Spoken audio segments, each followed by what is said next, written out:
Bir anın içində möcüzə baş verdi. Dəniz sakitləşdi, sular duruldu.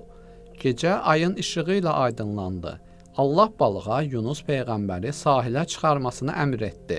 Yunus peyğəmbər xəstə və zəif halda sahilə çıxarıldı.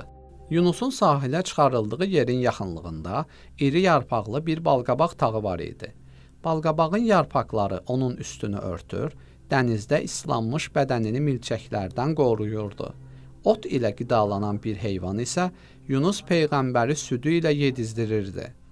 Hər səhər və axşam Yunus peyğəmbər bu heyvanın südünü içib doyurdu. Artıq Yunus peyğəmbər tam sağalmışdı. Özünü yaxşı hiss edirdi. Öz kəndinə qayıtmaq zamanı gəlib çatmışdır. O yola çıxıb günlərlə yol getdi. Kəndə yaxınlaşdıqda bir dəstə insana rast gəldi. İçərilərindən bir nəfər qaçıb kəndin adamlarına Yunus peyğəmbərin gəlişini xəbər verdi.